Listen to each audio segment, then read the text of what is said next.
Graça e paz, você está aqui no Café com Palavra, eu sou o pastor Igor Marçal e nós estamos aqui batendo um papo sobre o reino de Deus.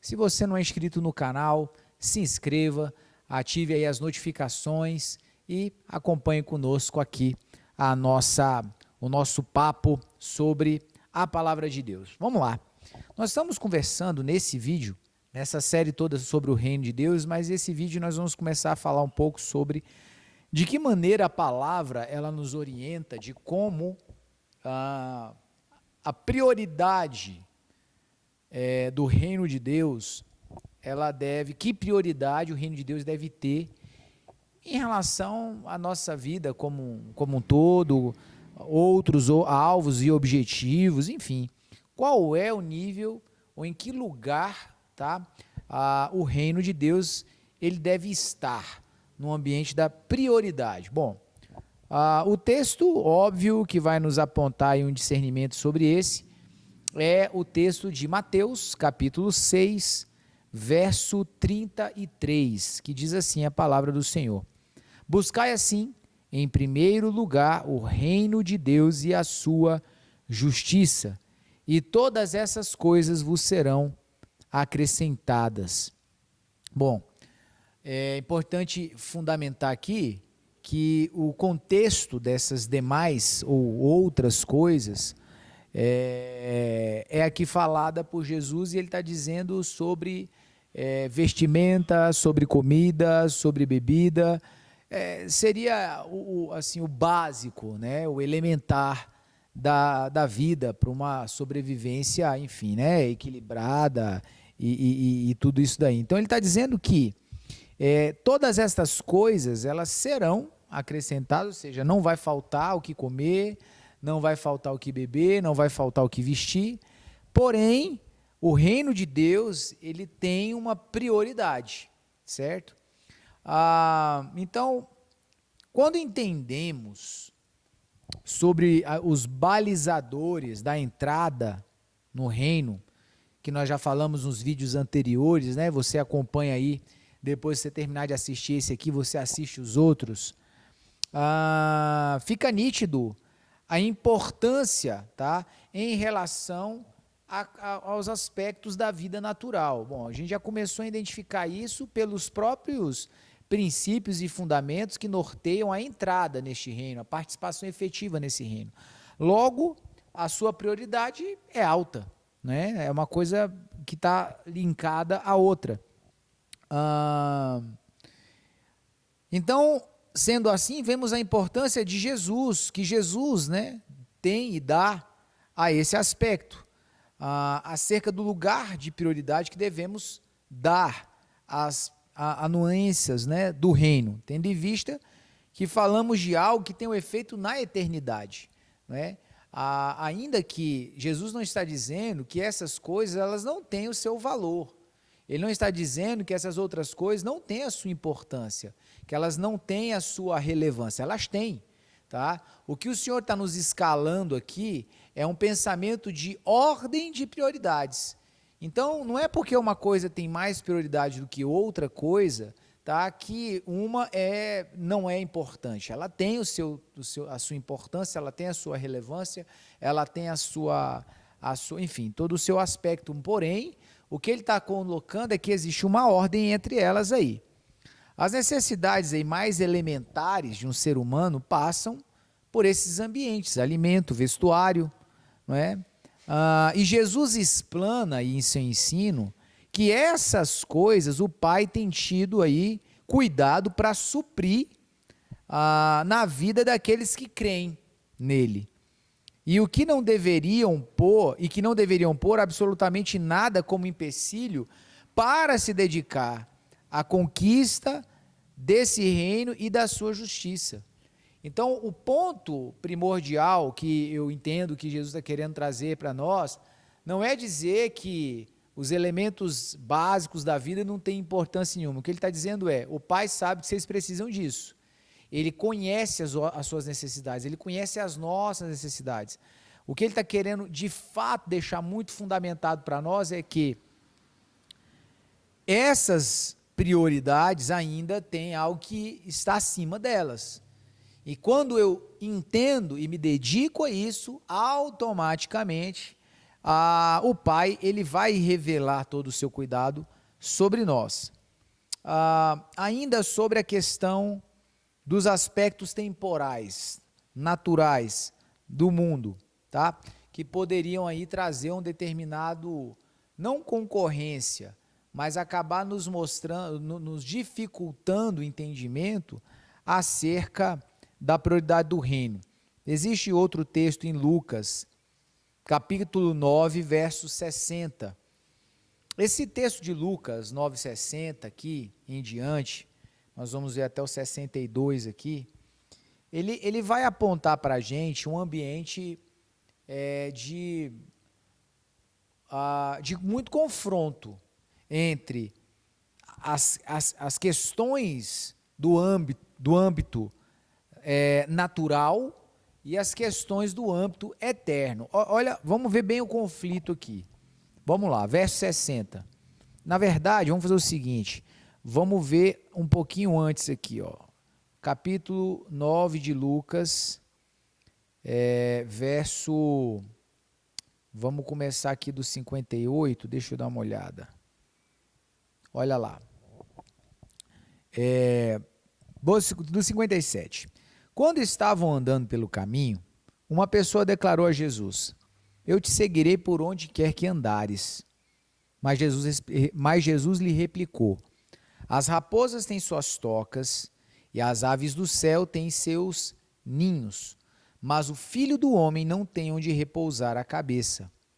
Entretanto, a outro homem fez um convite: segue-me.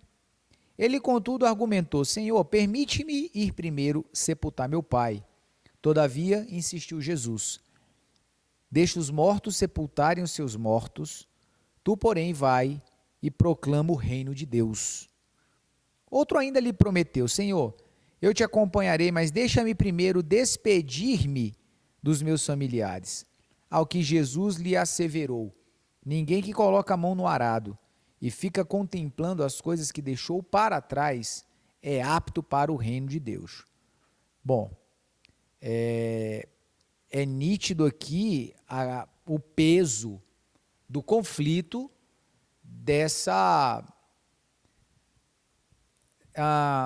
desse choque que há entre as realidades naturais e entre as realidades e necessidades do reino.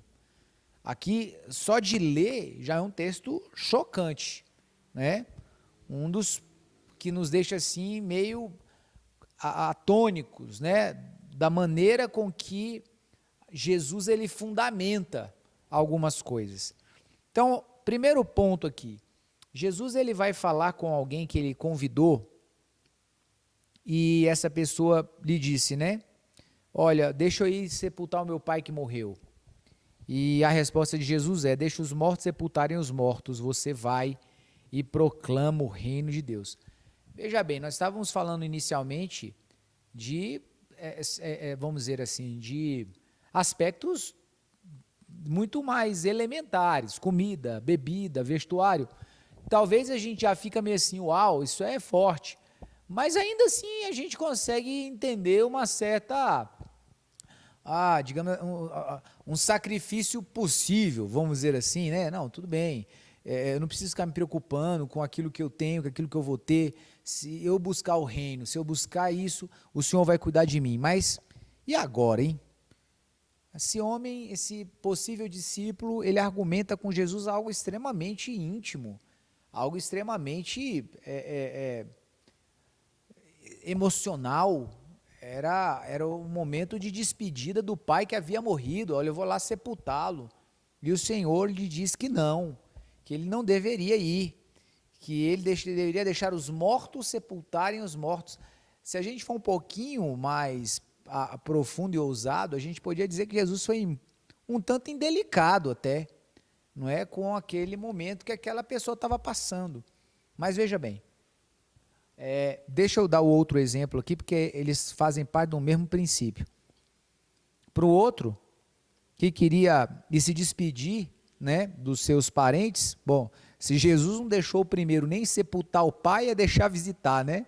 Eu acho que ele não prestou atenção na conversa que Jesus teve com o primeiro, não, né? Porque deveria pensar, peraí, Jesus não deixou aquele lá nem sepultar o pai, vai deixar eu ir lá visitar? Com certeza não, né?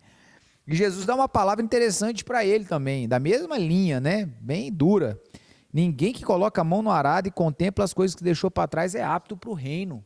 Então, são duas palavras de Jesus, duas falas de Jesus severas, né?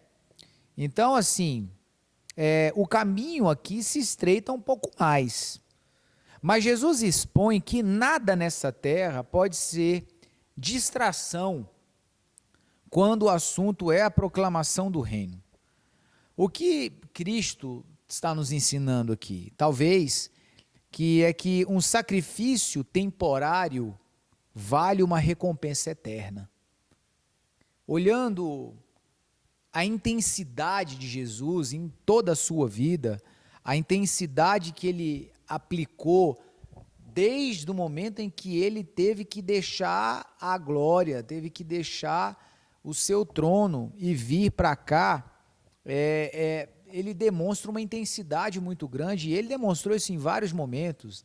A gente vê momentos em que os discípulos, ele estava com a mulher samaritana, os discípulos chegam com comida, mestre, come, e ele, uma comida eu quero, eu tenho, é fazer a vontade do meu pai, essa é a minha comida.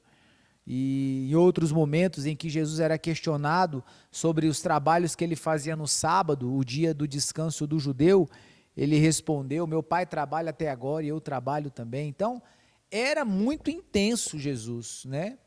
E a gente vê esse nível de intensidade na própria cruz, né? Passa de mim esse cálice, se for possível, mas que se cumpra a tua vontade e não a minha. E ele se entrega ao destino da cruz ali. Então, Jesus era muito intenso. E assim, entendia, e assim, ninguém pode falar que Jesus não compreendia o peso de um sacrifício, porque com certeza ele compreendia, né? Então, para mim, se há algo aqui a se aprender, é isso, né? Se há algo que a gente pode tirar de lição nessas falas de Jesus, é isso. Um sacrifício temporário vale uma recompensa eterna. E no meu entender, era o que ele estava querendo imprimir naqueles homens que estavam ali desejosos em segui-lo. As palavras severas de Jesus, mais contundentes, mais confrontosas, sobre aspectos tão delicados como família, como o sepultamento de um pai, e tudo isso revela isso. Então não é que Jesus está dizendo que aquilo não seria algo importante, mas o que ele está mostrando, e de uma forma dura, é que é necessário de fato um sacrifício para que haja uma recompensa. E sabendo do caminho que ele ia trilhar, e que os discípulos dele seguiriam e trilhariam após ele, ele não poderia ter pessoas que de alguma maneira iriam viver situações de tribulação, de tormenta, e que no meio desse processo iam pensar em voltar para trás, iam pensar em... Então alguém que foi capaz de tamanho sacrifício inicial, ele vai ter condição de ser muito mais determinado num futuro de médio e longo prazo, eu entendo isso. Então alguém que passou por esse teste de fogo que Jesus fez aqui, olha, eu não tenho onde deitar a cabeça não, o que ele está falando? Eu não sei onde eu vou morar. Se você está andando comigo e tem receio de dormir no relento, de passar fome, de passar necessidade, não venha. Então Jesus estava tratando ali e escolhendo pessoas que tinham um nível de determinação capaz de fazê-los lidar com o medo do amanhã, com o nível de entrega mais íntimo e profundo, que é a questão aí dos aspectos familiares. Então, são desafios gigantes. Na teoria parece ser fácil, né? O discipulado, andar com Jesus. e até mesmo eloquente, mas a prática, essas ações, elas vão exigir de nós uma clara visão da eternidade. Você colocar o reino de Deus em prioridade na sua vida é algo que nos exige, né? Você, eu, nos exige algo mais intenso, tá? Caso contrário, o sacrifício pode parecer algo desumano, se eu não entender a clara orientação e visão da eternidade. Se eu não compreender o que está em jogo, o que está ali a ser alcançado, etc., realmente a gente vai olhar para isso e falar, mas como assim? Né? Em outro momento, a mãe de Jesus, né, e os seus irmãos biológicos, filhos de José e Maria, né, vão até ele, num lugar onde ele está, enfim, dando aula, ensinando. E aí uma pessoa vai avisar, ó Jesus, sua mãe está lá fora, seus irmãos estão lá querendo falar com você. E Jesus em público, no meio de todos os discípulos estavam lá. Ele diz, olha, quem é minha mãe? Quem são meus irmãos? Né? Minha mãe e meus irmãos e irmãs são aqueles que fazem a vontade do meu Pai.